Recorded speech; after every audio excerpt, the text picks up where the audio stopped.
Be faithful with little, and you'll receive more. Ooh, work with the pound that you have. Yo, thanks, Uncle. That hit the spot. I'm glad you liked it, Daniel. So tell me, you seem to be having a lot on your mind. What's been bothering you? I just can't seem to find a job. I sit here every day. It feels like I'm a burden to everyone, even my family. Ish. I know it's not easy. You know what, Daniel? There are millions of people in Africa with the same problem. But I believe we approach life totally wrong. It's like putting the cart in front of the horse and then expecting the cart to pull the horse totally back to front. Okay, I don't understand.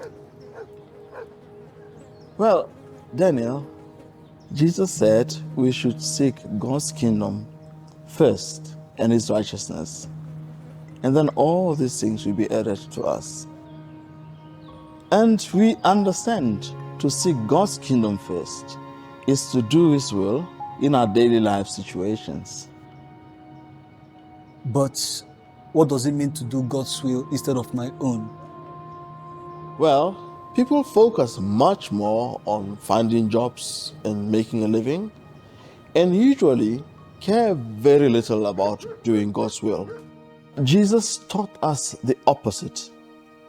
God's will for us is to seek God's kingdom first, and everything else will be given to you.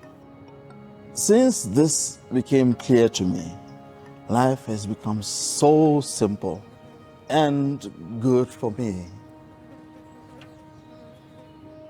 But how? If you think about Jesus, he was born into a very poor family. Joseph was just a poor carpenter.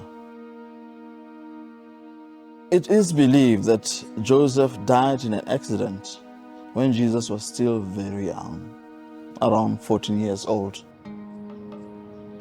He was the eldest of at least 7 kids, so there were many mouths to feed in that house.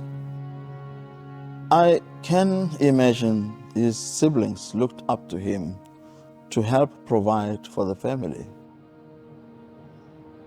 It is written in Hebrews that Jesus was tempted in all things, just like us. So he surely was tempted to be anxious and worried, just like you are now, Daniel. But if Jesus was struggling like I am now, what did he do about it? You know, Jesus always talked to his Father first. He said that he couldn't do anything on his own without hearing from his Father. I can imagine Jesus saying, "Father, what can I do to provide for my family?"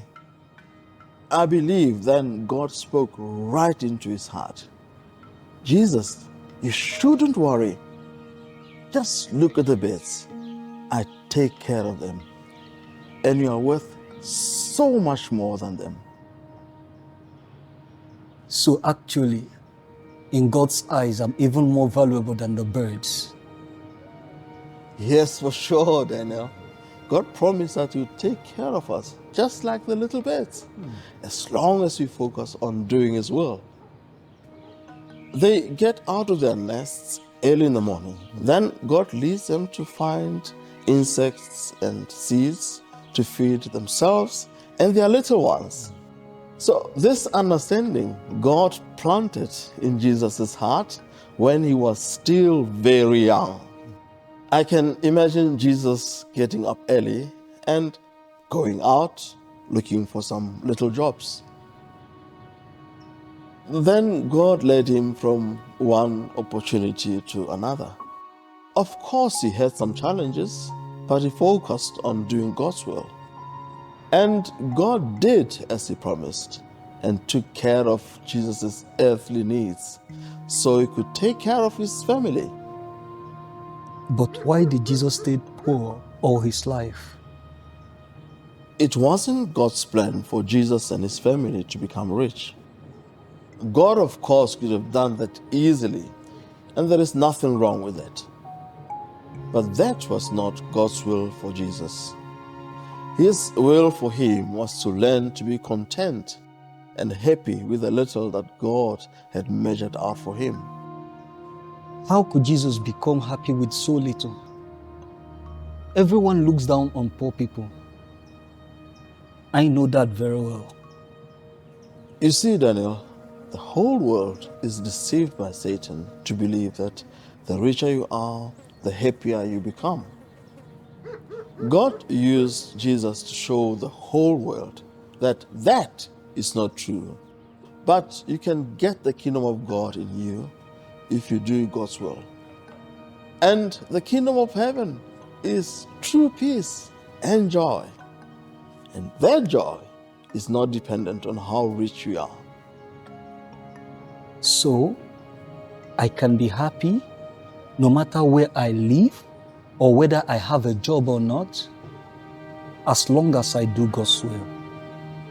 Yes, Daniel, and I believe that God will give you a job. But then, you have to take whatever He provides for you. Just like the birds get out of their nests, do whatever your hands find to do. Don't think some jobs are too lowly, and you'll see how God will lead you. You just need to be faithful and obedient when you are tempted. Then God will take care of your earthly needs. I promise you, you'll become the happiest person in Africa. And then you can buy me some lunch.